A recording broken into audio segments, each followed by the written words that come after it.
You're not a good parent if you have a gun in your house. You're not protecting your family. You're a bad parent if you have a gun in the house. You can't buy a Tommy gun. You can't buy a machine gun. Just move that line over to semi-automatics. Correct. Do you need a semi-automatic to hunt? What kind of hunting are you doing? That's kind of a pulverized animal. Deep down inside, you know, in your heart, you know you bear some responsibility for the fact that almost anyone can get any weapon they want. Now you want to cover yourself. And here with your reaction, radio, television, talk show host Gina Loudon and author, political commentator, and attorney Danielle McLaughlin. You know, Danielle, I look at the celebrities, I look at the late night hosts, I look at the cable hosts, I look at the politicians. You know, I can think in just about every instance that they have either a nice gated community that they live in, a nice enclave of protection for themselves. They go to events and there are many armed guards taking care of them. I'll ask you the question that I asked Darrell Parks earlier. So somebody breaks into your home or any American's home late at night and they want to do harm to you, your family, your children. What do you do if you don't have a gun? What do you do to the Michael Moores of this world, the hypocrite that he is? What do we do if we don't have a Second Amendment? I'm not going to sit here and say that we shouldn't have a Second Amendment. If you are for any of the Constitution, you're for all of it.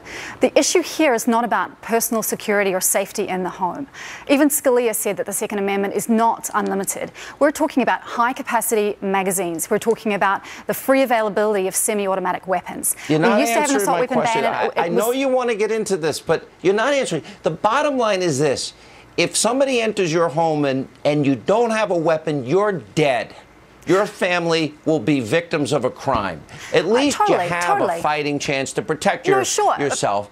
But, but we heard people this week, Dr. Loudon, talking about getting rid of the Second Amendment. Not just one, a number of people. Right.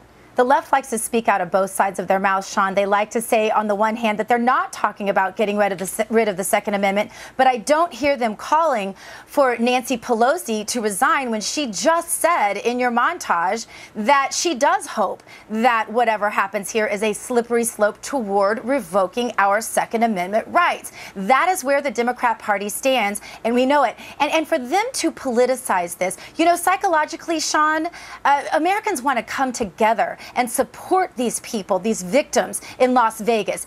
They want to stand together and talk about how we're all Americans. They don't want to talk about race or gender or any of the other divisive issues, including political issues, at the moment of their most intense grief. It's insensitive, it's unempathic, and it's just plain morally bankrupt. What is morally bankrupt is not talking about gun control when we have over 500 people maimed in Las Vegas and nearly 60 people killed.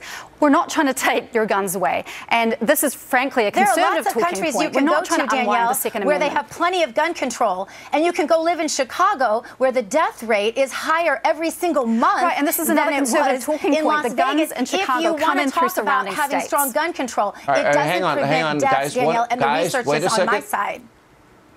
All right, the research is on Dr. Loudon's side. But let me ask you this, Danielle. Why is it the cities in this country and why is it the countries in Europe that have the strictest gun control laws, they have the highest incidence of these types of things happening when we also have the empirical data?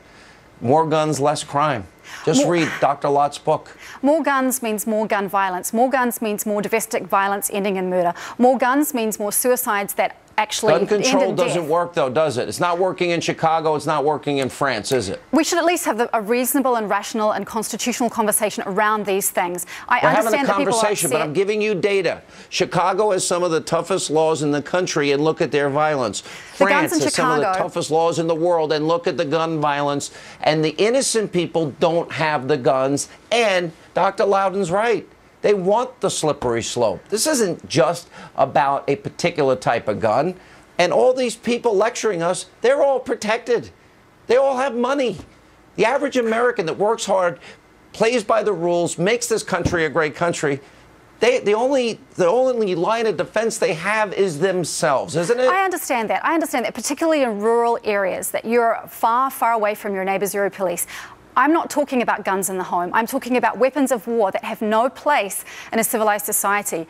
None of us who are parents, we don't want to see these people die. Danielle, like Chicago, Chicago's not in a rural Chicago area, and Chicago has the strongest gun control in the entire country, and they have as many deaths every single month as we just experienced in Las Vegas. When is the left going to face the fact that people who don't abide by laws are not going to obey further gun laws?